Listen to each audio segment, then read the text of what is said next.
আমি ইকবাল মাহমুদ ইমন। এখন আমরা প্রজেক্টটা ভিজিট করব।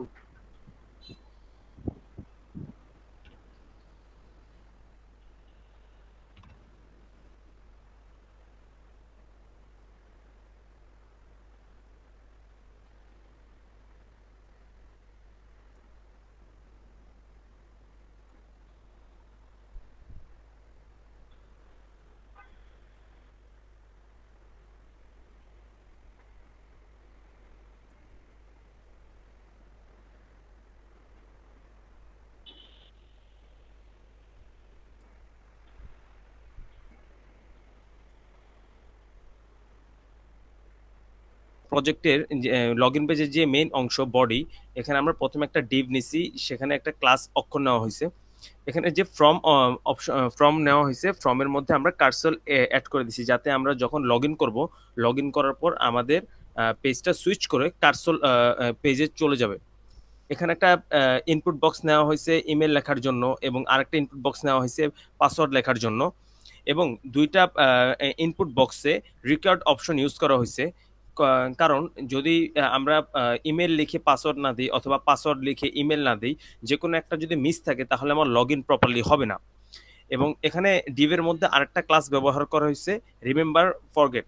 এবং শেষের দিকে দুইটা জিনিস ব্যবহার করছি, don't have an account and register. তো এই পেজে আমরা সিএসএস এ ব্যবহার করছি ডিসপ্লে ফ্লেক্স এবং জাস্টিফাই সেন্টার, যার কারণে আমাদের প্রত্যেকটা লেখাগুলো মিডল অপশনে থাকবে। এবং এখানে আমরা হাইট, ওয়েট, ব্যাকগ্রাউন্ড কালারগুলো এখানে সলিড কালার নেওয়া হয়েছে 2 পিক্সেলের। তারপর আমাদের যে ইনপুট অপশনে, ইনপুট বক্সের মধ্যে যেই পজিশনটা আছে রিলেটিভ দেওয়া হয়েছে উইথ 100% দেওয়া হয়েছে। তো অ্যাজ ইউজুয়াল এখানে সবকিছু কালার, ওয়েট, ডিসপ্লে সবকিছু জাস্টিফাই এবং সবকিছু সুন্দর মতো ক্রিয়েট করা হয়েছে। ফার্স্ট অফ অল আমরা এই পার্টটা করছি যেখানে আমরা স্লাইড ইউজ করছি, পিকচারগুলো স্লাইড হচ্ছে। সো এই পার্টটা আসলে কেমন হয়েছে? সো ফার্স্ট অফ অল এটা হচ্ছে আমাদের বুটস্ট্র্যাপের লিঙ্ক, এটা কপি করাটা। তারপর হচ্ছে এই যে এখান থেকে মেইনলি আমাদের বুটস্ট্র্যাপের পার্টটা শুরু। সো বুটস্ট্র্যাপের মধ্যে আমরা আমাদের ডিভের মধ্যে যেগুলো আমরা কাজগুলো করছি, লাইক নেভবার, দেন যে এইসব মেনুগুলো সবগুলো হচ্ছে আমরা বুটস্ট্র্যাপের ভিতরে সেট করছি।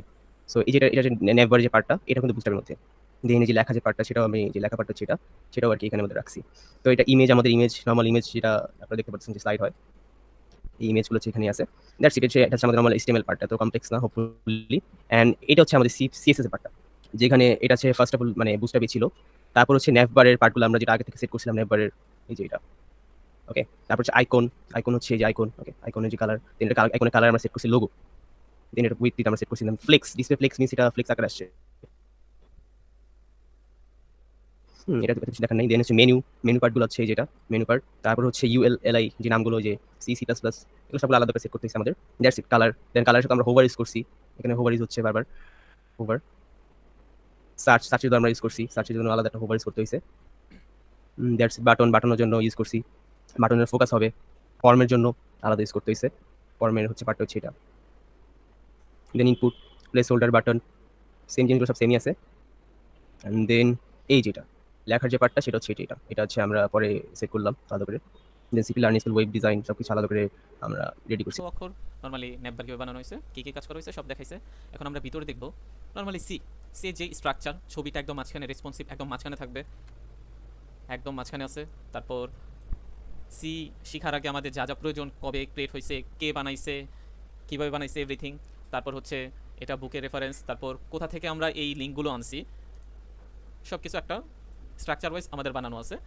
আর এটা আনা হয়েছে নর্মালি তামিম শাহরিয়ার সুবিন ভাইয়ের সিপি বুক ওয়েবসাইট থেকে। তারপর আমরা যদি আবার C++-এর ক্ষেত্রে দেখি, C++-এর ক্ষেত্রে সেম, তারপর ট্রির ক্ষেত্রে দেখি সেম।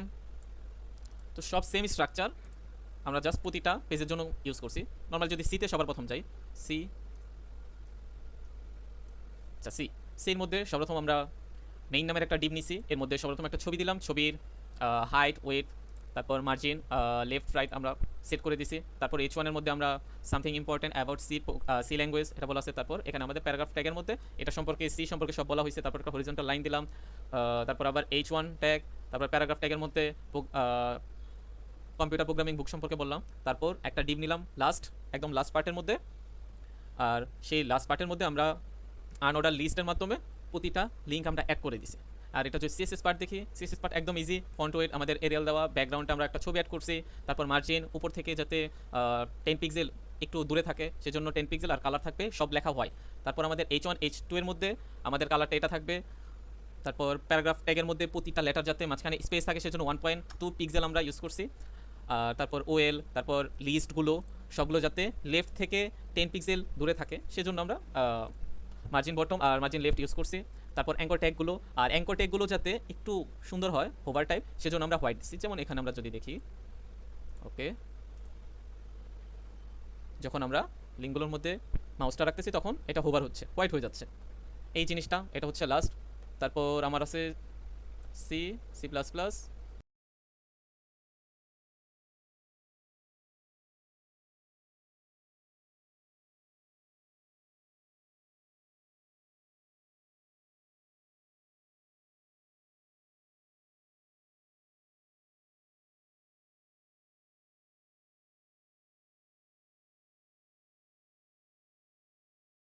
নাম্বার থিওরিতে গেলে আমরা একটা স্ট্রাকচার বানাইছি আর বাকিগুলোর মধ্যে গ্রাফের পার্টের মধ্যে আমাদের এখানে হচ্ছে পার্ট 1, এখানে হচ্ছে পার্ট 2, একটা আর একটা নিচে গেলে সুন্দর দেখাবে না সেজন্য আমরা ফ্লেক্স ইউজ করছি যাতে এটার পাশে এটা থাকে। এটা হচ্ছে পার্ট 1, এটা হচ্ছে পার্ট 2, এটা হচ্ছে বিগিনারদের জন্য, ইন্টারমিডিয়েট বিগিনার, এটা হচ্ছে অ্যাডভান্স কিছু অ্যালগরিদম। তারপর এই যে এখানে আমরা একটা এখানে লাস্ট 1 নামের একটা ডিপ নিলাম, লাস্ট 2 নামের একটা ডিপ নিলাম, আর এখানে ফ্লেক্স নামের যে ডিপটা নেওয়া হয়েছে, ফ্লেক্স নামের যে ডিপটা নেওয়া হয়েছে, ফ্লেক্স নামের ডিপের মধ্যে আমরা ফ্লেক্স করে দিছি যাতে ডিপ লাস্ট 1 ডিপ আর লাস্ট 2 ডিপ একটা একটার পাশাপাশি থাকতে পারে। আমরা এখানে আমাদের নেপবারের প্রতিটা সি সি প্লাস প্লাস প্রতিটা মানে প্রতিটা কির মধ্যে আমরা জাস্ট অ্যাঙ্কর ট্যাগগুলো অ্যাড করে দিছি যাতে সি এর মধ্যে টিপ দিলে আমাদের সি পেজের মধ্যে চলে যায়, সি প্লাস প্লাসের মধ্যে দিলে সি প্লাস প্লাসে চলে যায়, প্রতিটা আমরা অ্যাড করে দিছি। তাহলে এই ছিল আমাদের ওভারঅল প্রজেক্ট।